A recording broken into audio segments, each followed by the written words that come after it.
Hey, welcome back.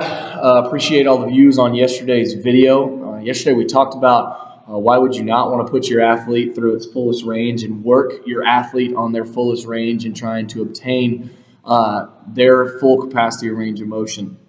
I've spoke on earlier videos about inserting range of motion drills or stretches with our core lifts, and then I've also spoke about after workouts or at night priming the movement for the next day. So I'm going to show you two of the main ones that I attack typically with our squat workouts. They're kind of the first two. I talk about how good can the hip externally rotate to hold a stable spine. Typically we see a lot with baseball players some serious internal rotation on the hip with a lack of external rotation. So the two that I will put in mainly with our back squat, and I come up with goofy names.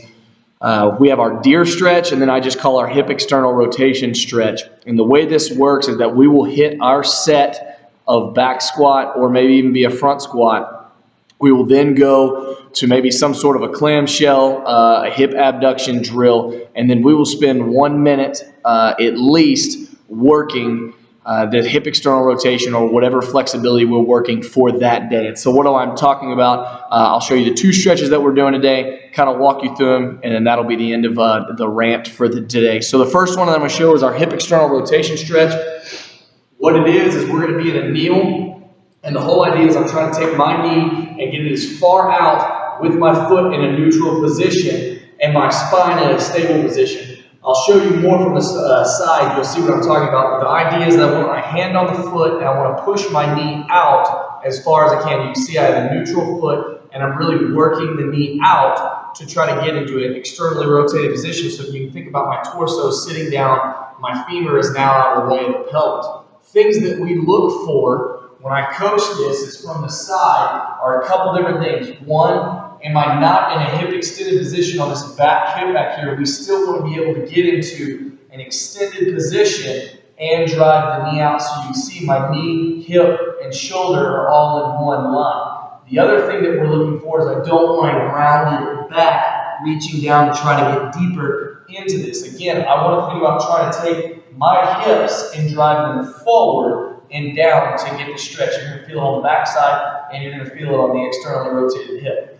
The second stretch that we may put in is what I call the deer stretch. I don't remember why I call it a deer stretch, but I do. I learned it when I was younger.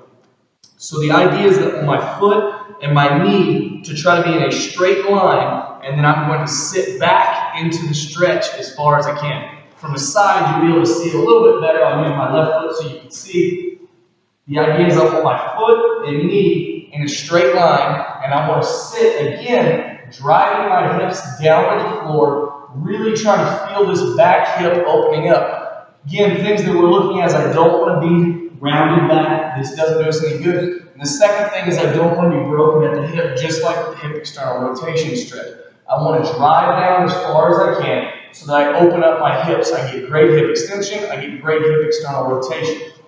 We will put those two stretches with inside of our complexes. So we will do a back squat set, we'll do some sort of accessory, and then we'll spend 1 minute. So over a 5-minute stretch or a 5-set stretch, we're going to get 5 minutes of mobility in. The other way we'll do this is at the end of a workout, if I know that we're going to squat the next day, we will put these two mobilities in so that we prime for the workout that we've got up and coming. I hope you learned something from today. That's all I got for you. Coachman out.